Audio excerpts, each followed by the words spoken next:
and welcome to the ACR Journals on Air podcast. I'm your host, Vicky Shamagam. Listeners, I must disclose a conflict of interest with today's discussion. Similar to many of you, I am an international medical graduate. So I was pretty excited when the editors of Arthritis and Rheumatology suggested for discussion the Notes from the Field article entitled Supporting International Medical Graduates in Rheumatology, a Call to Action. The report is published in Arthritis and Rheumatology, and there is a link to the manuscript in our show notes from today. I'm thrilled to be joined by the lead author, Dr. Ruth Fernandez-Ruiz. Dr. Fernandez-Ruiz is a physician scientist and assistant professor of medicine at Weill Cornell Medical College and Hospital for Special Surgery in New York City. Her translational work focuses on the interplay of genetic variation, type 1 interferons, and immune dysregulation in lupus. Ruth has received numerous awards for her work, including the Distinguished Fellow Award from the ACR and the Lupus Research Alliance Diversity in Lupus Research Award. Welcome to the show, Ruth. Thanks so much for having me and for that very kind introduction. So I wanted to begin by having you share some background about this particular manuscript. How did you and your co-authors come together to advocate on this issue of IMGs in rheumatology? Yeah, so about our group, this is a very interesting story. So two things happened at around the same time. One of them involves social media. So many of us in rheumatology are also on Twitter. So it is not unusual to have some conversations pop up. So this happened. A few of us started tweeting about the difficulties of being an international medical graduate or IMG in rheumatology. And somebody said, you should write about this. And, eventually we did. But the interesting part is that around the same time, sort of in parallel, some of us were attending this ACR leadership development meeting virtually. And in the chat, I can't really remember what exactly prompted this conversation to happen. But we started talking about how important it is to address IMG issues in rheumatology. So we exchanged emails at that time. And weeks later, we all came together. We actually came together under the leadership of Namrata Singh, who was actually my mentor back when I was a resident in Iowa. So I knew her well and have always admired her. So we came together, started brainstorming as to what next steps we should be taking, what the priorities should be, who to reach out to, etc. And, it's been truly a wonderful collaborative effort. I can say that every single one of the people who participated in this article is extremely committed to helping pave the path for IMGs in rheumatology. I must say it's really amazing to come together with people at different stages of their academic careers and share your experiences. And it's been a great reminder that we're really not alone, and it's given us purpose. Just feeling that collective urge of we need to do something about this. I think it's been long in the coming. I think there's many people who have trodden that journey alone, for sure. Absolutely. The first thing we did actually was just started to look at some background data. And obviously, the first thing we noticed is that there is scarcity of data. There's really not much out there. And this is obviously the first step that we should be working on if we really want to have a better comprehensive understanding of the problem. What we know so far is that over a third of active rheumatologists and match rheumatology fellowship applicants are international medical graduates. So for every 3 rheumatologists, at least one of them is an IMG. Yeah.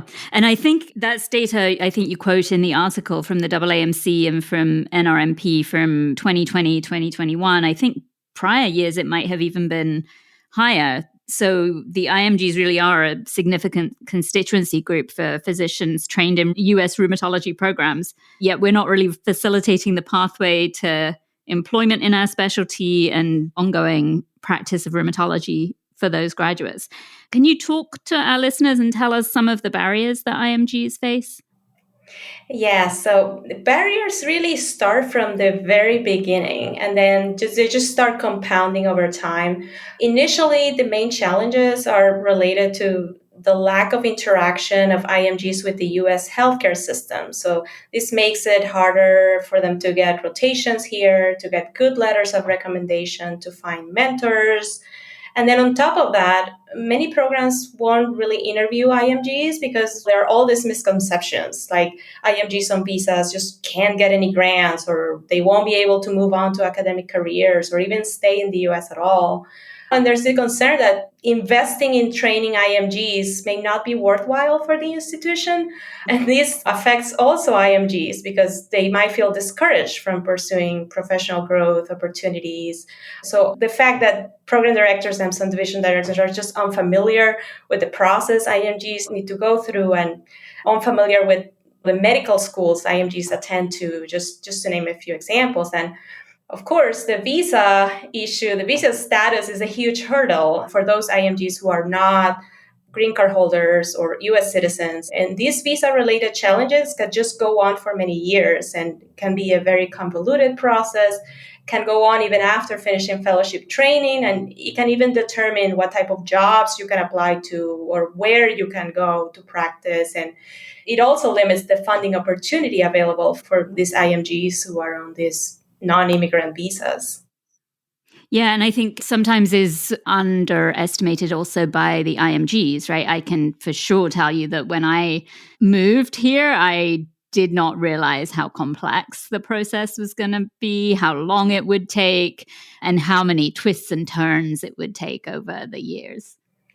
Absolutely. I fully agree with that. I mean, I knew it wasn't going to be easy when I came here, but certainly it was much harder and for different reasons that I originally anticipated. Yeah, same. So in this manuscript, you actually have a lovely graphic that explores some of the attrition points specific to IMGs and some potentially actionable opportunities where the rheumatology community might be able to mitigate some of the barriers. Could you talk us through that graphic and the interventions you and your co-authors are suggesting? Yes, we wanted to provide a summary of what we think are the main barriers and at different stages, and also showing how these hurdles just create attrition points. So if you see in the figure, these little people leaving the pipeline or getting pushed out, and the arrow just becomes thinner and thinner as the stages of academic career progress. But at the same time, we wanted to present some actionable opportunities that can be applied to mitigate these barriers. So in terms of like potential interventions, I think first and foremost, we need to get a better grasp of the problem. We need to study it. We need to bring IMGs to the table, those who want an academic career, also those who are maybe thinking about a clinical career, those doing Conrad 30 or other types of J1 waiver paths, just to name a few. And because we won't be able to create adequate strategies to solve the problem if we really don't understand the problem well to begin with. I think also based on my experience and the experience of many other IMGs I've interacted with throughout the years, targeting this familiarity that some programs have, that being unaware of the things that they can actually do to help IMGs. So I think this is where educational efforts to close those knowledge gaps and increase awareness are important, and to address those misconceptions about what IMGs can't or cannot do, and also how important this group of physicians are for the rheumatology workforce. We also talk about, from a research career perspective, about how expanding funding opportunities and especially making sure that the available mechanisms for trainees on visas, that also applies to them, because the idea is that they are supported during the critical early stages, which is like around fellowship, immediately after fellowship. So this can be very impactful. And the last thing I'll say is that I also think there needs to be a shift of the focus on who is responsible to address these barriers. I have heard many times that, it's the IMG's exclusive responsibility to fix their immigration status or find ways to remain in practice in the US. But I do think that the responsibility and the load should be shared. I think rheumatology leaders, institutions, professional societies, foundations, we should all come together and then implement strategies that help mitigate the main barriers. So with the goal of ultimately helping retain and streamline the paths for IMGs, because in reality, facilitating these integrations of IMGs into the workforce so they can become successful clinicians, educators, physician scientists, leaders, it truly helps everyone. It helps the institution, it helps the patient, and truly American society at large. So everyone benefits. So I think we all need to look at the big picture here in this sense as well. Yeah, and I think with the ongoing and worsening workforce crisis, I think this is an under-tapped resource. I'm wondering, is there a plan for the ACR or for any of the other rheumatology groups to track data on IMGs? I'm kind of been wondering for a few years why there's no measurement of what happens to IMGs who train in US programs and finding out where they ultimately practice, and whether when people leave the program, do they figure out ways to make the visa situation work, or do they go back to their home country? Is anybody tracking that? Do you know? That's an excellent point. And when we started working on the manuscript on this article, we tried to get that data and realized it doesn't exist. So we actually met with some of the ACR staff folks, and they're willing to try to find a way so we can capture that data moving forward. So definitely that is one of the next steps that we are planning, just to get a better understanding of the situation, because right now we just don't know. Yeah.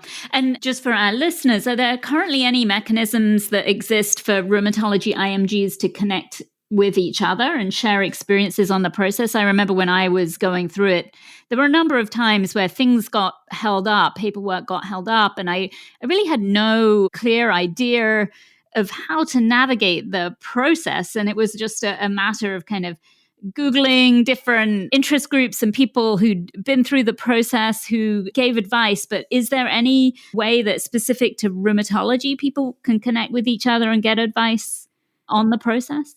I think that would be wonderful. I think other IMGs are an amazing resource, but unfortunately, not that I'm aware of. I don't think there's any specific IMG system where you can connect. Definitely, I've talked to people on social media who have reached out to me, and or people I've met throughout rheumatology or residency, and finally I being able to connect with them. But no, unfortunately, I don't think that exists yet, and I think that's something we should probably push for, because I think it would be incredibly helpful. Yeah, it's interesting because when I was starting the process, I came into the country on a fiance visa. So I actually was naive about the process. I thought it was going to be so much smoother than it actually was. And I had a position lined up to start pretty soon after I'd moved. I came, I got married, I went away on my honeymoon, and I came back and I was waiting for that employment authorization card that I needed. And my residency was starting in 2 weeks and a few days, and it hadn't come through, and we couldn't figure out where it was stuck in the process. And I remember at that time there was an office of the immigration service that was pretty close to where I lived, and so each day I would walk down there, and I realized fairly early on that you had to get there at 5 o'clock in the morning and wait in line. And so I did this day after day for like 2 or 3 days in a row before I realized that you would wait in line from 5 o'clock in the morning. You would eventually get to the front of the line, and they would give out a ticket to tell you, after you went through security, what room were you being sent to get your questions answered. And I was given this ticket that said room 101, and I thought, oh, that's just like the early stage, they're just starting me out. And so after the third day I realized that room 101 was actually a dead end, that basically the only way onward from room 101 was a door that led out onto the street. And the questions were never answered in room 101. It was where you were sent to basically be pitched out the door.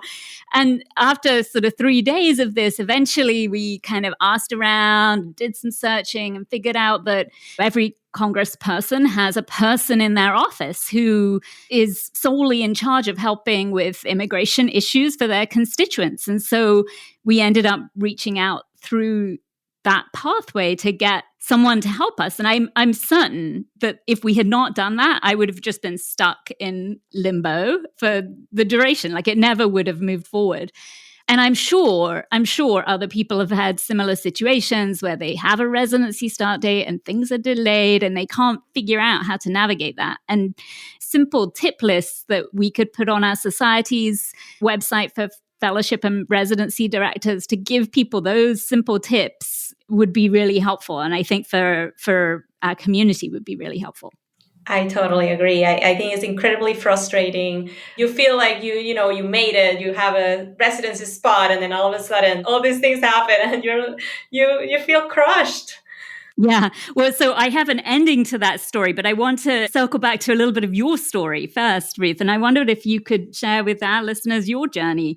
You went to medical school in Venezuela. You graduated top of your class. You then practiced for several years in rural and urban underserved areas in Venezuela before completing an internal medicine residency in Caracas, where you were chief resident. So you were clearly a star of your program. What prompted you to leave Venezuela for the United States? And when you first got here, where did you end up and why? I think the main reason why I left Venezuela is probably the most common reason why IMGs come to the US in general. So for me, it was that I didn't see great opportunities to advance my career there, especially my research career, which is something I've always wanted to do. I've always wanted to become a scientist since I was little. And unfortunately, we didn't have MD PhD programs in Venezuela. So all I could do was to enroll in this special research track that they had available at my med school. And, I was able to do some research, but then towards the end of my medical schooling, my last year, my husband, who was my boyfriend at the time, he came to me one day and he said, "You know what? We should go to the United States for residency."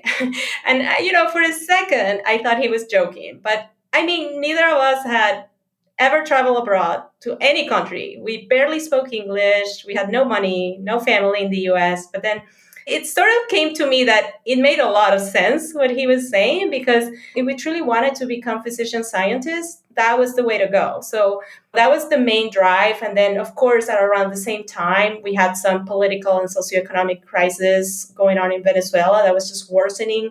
And that just also led us to move to the US. So once we graduated from medical school, we worked really hard for a few years, both because we wanted to become better clinicians before leaving, but also, we also wanted to give back to our country in a way, in the best way we could. And also we needed to save money because we knew coming to the US was going to be expensive. So after we finished our internal medicine residency in Caracas, we just got on the plane, came to the US. I had to take all the step exams, do my clinical rotations, get the letters, personal statement, all the stuff in record time. Finally applied, and then just around when residency interview season was about to start, I got this opportunity to volunteer at a research lab in Iowa, where actually I had a very good friend from Venezuela who was working there as a postdoc. And he just said, why don't you just come here, volunteer, get to know the people here? And one thing led to another. I've got an interview there, really liked the program. They liked me, which was probably more important.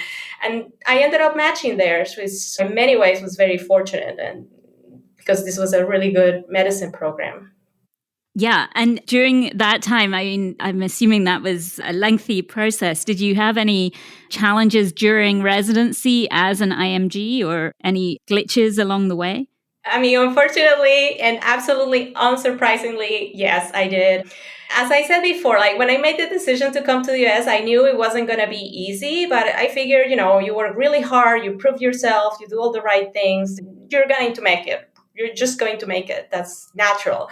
But really, it wasn't that simple. The first time I noticed that was when I actually applied for residency, and I had what I thought was a well-rounded application with all the things that people told me to do or that I had read that I should do. All of them I did. I had great scores, letters, US clinical experience, everything.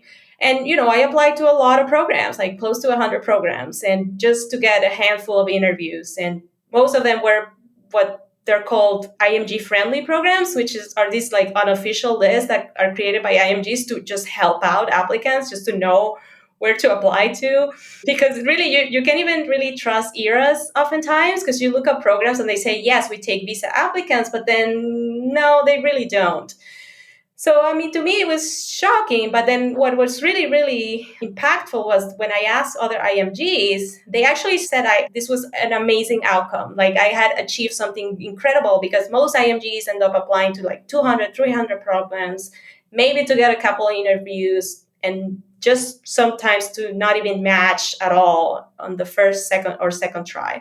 So I learned that most programs, like many, many programs, just don't even get to review your application. They oftentimes just filter you out because, well, in reality, like they have hundreds of applications, so they have to filter people. And I know this is part of a bigger problem, much bigger problem, but it's definitely something that needs to be addressed. I also had a delay when I was coming on my H-1B visa. I was excited. I had matched. I was coming to the US. And then all of a sudden, like the embassy is like, well, we don't have appointments yet. Like you have to wait. I'm like, how am I going to wait? Like, how is this possible? I need to go to work. But they just didn't care. Yeah. No, and that's where I do think this sort of informal word of mouth network, what do I do when X happens, can be so incredibly helpful. And I will say it is a situation where you've just got to find someone who's experienced the same challenge before and who knows what the pathway through the maze is. And so after Iowa, you then moved to New York for fellowship. So that's a huge change, just a completely different part of the country, different dynamic. Tell us about that next phase of your career and your growing your research focus again. Tell us a little bit about that process. Yeah, so after I finished residency, I was very fortunate to be able to go to come to New York City for fellowship. And, I was at a program with a very strong research component. So definitely that just reignited my passion for research. And, it's a very lupus focused fellowship as well. So I just developed this great interest in studying lupus. I was in fellowship when the COVID-19 pandemic hit. So for some time, I had my research sort of focus a little bit more on studying COVID-19 in lupus patients and how vaccination affected the outcomes for these patients and things like that. But overall, my focus has been more on the studying the molecular links between genetic variation and immune dysregulation in lupus, which is what I continue to do. Training wise, it was great, but I have to say that during fellowship was the period where I struggled the most with my visa situation. Because when you want to do research, the first thing people ask you is, where is your funding? Where are you going to get the funding to the research? So for the longest time during fellowship, all I saw was closed doors because my program had available a T32 grant, which is this institutional grant for trainees that comes from the NIH. But that's only accessible to people who are green card holders or US citizens. Same situation with others like KL2 award, even some foundation grants, you have to be a citizen or at least hold a green card. So, on top of that, like even though I thought I was on the easier pathway to become a green card holder, it wasn't really easy. I initially went to the wrong immigration lawyers for advice, and they just told me, you're not going to be able to make it in academics, so you have to go to private practice, find somewhere in the country where somebody sponsors you a green card because there's no other way. So, all these things that I was like, I started feeling discouraged and just like told myself, like, should I keep pushing for this physician scientist dream? But fortunately, I never lost sight of my goals and I just kept pushing. And ultimately, what really helped was asking to other IMGs what they did. And this just opened so many doors. I feel like that, if your group could do one thing, I think setting up some kind of group, other international medical grads who've been through the process, that would be like a very low complexity thing that would be really helpful to the community. And then the second thing I would definitely agree with is funding pathways. And I would have thought that the ACR could assist with this for people who are sort of in these limbo visa situations where they're eventually going to be moving on to a green card. That process is in hand, but they are not quite there right now. And otherwise, they're going to end up having to either leave an academic program or leave the US for a period of time and not kind of losing people at that phase. I feel like that would be really helpful. I agree. Yeah. Anything that you wish you could share with people earlier in the process, something you wish you'd known at the beginning and been more prepared for? Yeah, I think for me, it was so impactful to know that you're not alone, that, there are many of us around the US. We're at different stages. Each of us may have gone through unique paths, but we're probably facing very similar challenges. So I think it's a great point that we should all come together and have ways to share our experiences because I think that's incredibly impactful. And I would advise IMGs to reach out to other IMGs. Don't be afraid to ask questions because for me, the most helpful information information has come from other IMGs, just hearing other people's experiences. So there are also like workshops, meetings, conferences about funding mechanisms, waiver options, anything really that is available that you think you could benefit from. Even if you think it's too early, it's never too early to learn about these things, and it's incredibly powerful to know about it. And then there are some organizations, I think rheumatology is sort of lagging behind, and that's where we are working on getting something targeted to IMGs in rheumatology. But if you go to ACP and AMA, they do have some resources available on their website. I mean, some of it can be helpful. Our goal is to create something even beyond that, and also like specific for a rheumatology focused IMGs. But, and equally important, I think, never lose sight of your goals. Like, you came to this country with some goals in mind. It's easier said than done, of course, but it's incredibly important to keep going, because more often than not, there is a way to reach out the goals you have. And more than likely, other IMGs have gone through very similar or even the same struggles. And there are oftentimes like multiple ways to get to the same endpoint. Yeah, I do feel like that's something where we've been training for probably 20 years or so. At least a third of our trainees have been IMGs, and I am certain that many of them have not gone back to home countries, right? Many of them have stayed. So people do figure out how to make things work, and just building that community and unifying it and helping people find people who've followed a similar pathway to the one that you want to follow, I think would be helpful for people. I noticed, I think on your manuscript, I think all of the rheumatologists in the authorship are academic rheumatologists, right? You don't have anyone in private practice? No, we're all academic rheumatologists. Yes, that's something I think is very important. I think we, just because of the way how we met, how we came together, that's the main reason. But I think everybody should be involved. Right.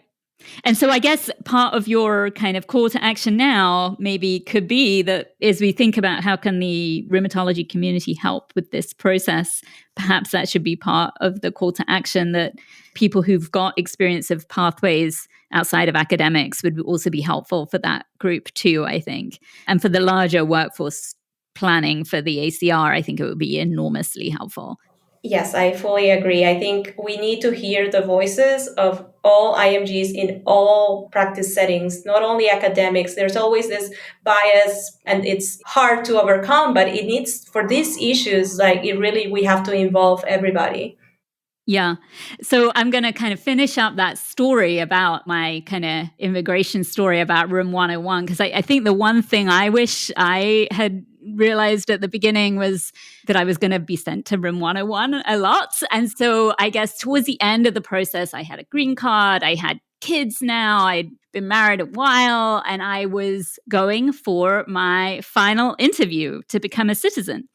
And I go to the immigration office that morning, and they give you the test, right? You study for the test, you get the flashcards. I learned all the various facts that I needed to know for the test. And I sitting with the person who's interviewing me, and she says, "Oh, you passed the test." And she has some great news. There's a special citizenship ceremony going to be happening this afternoon. We have a VIP coming, and if you're interested, we could swear you in as a citizen this afternoon.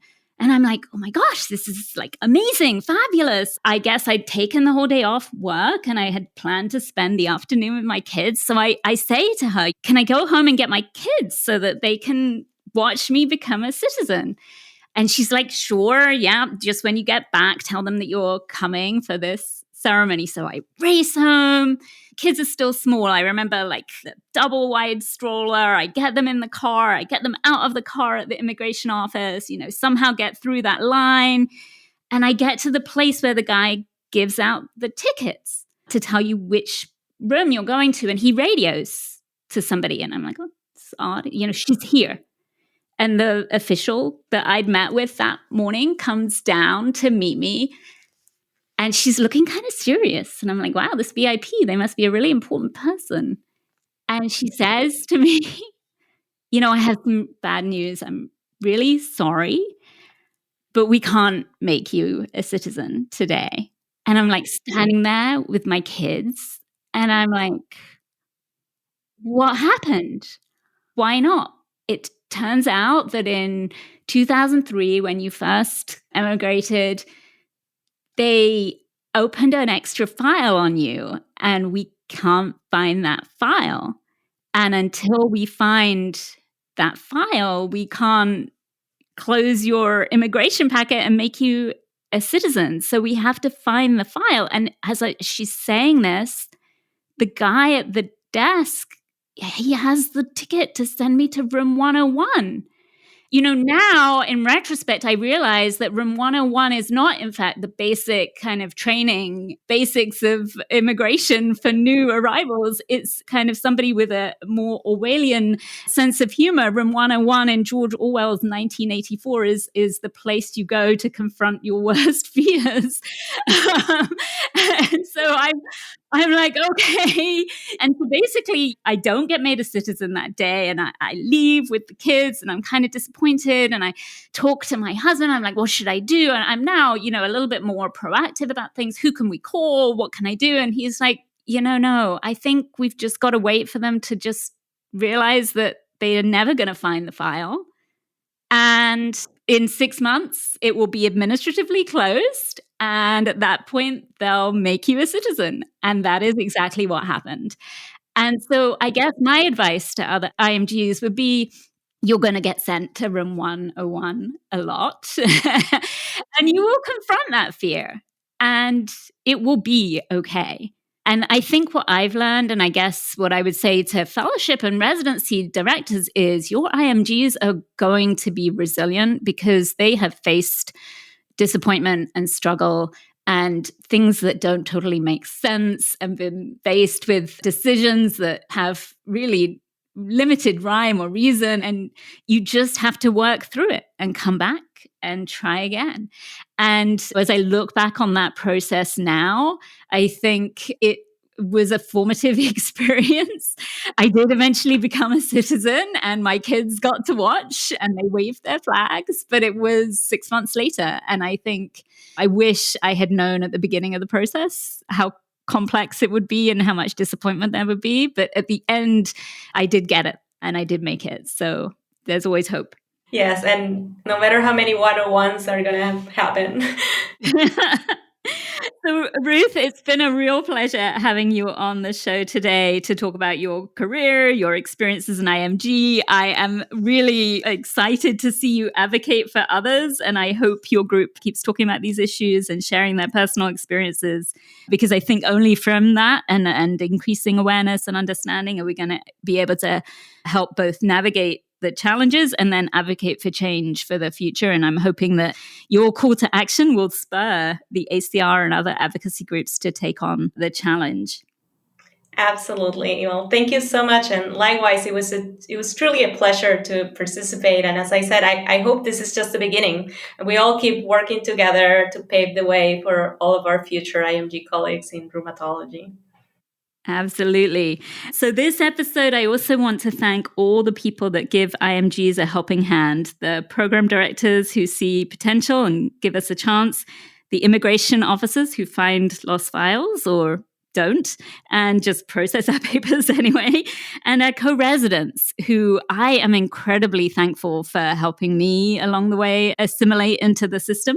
And I think we probably all have co-residents who deserve a huge thanks. Thank you to all of those people. Thank you all for listening to this podcast. ACR Journals on Air is a production of the American College of Rheumatology. Please follow at ACR Room on social media and rate and subscribe to our podcast at acrjournalsonair.org or wherever you get your podcasts.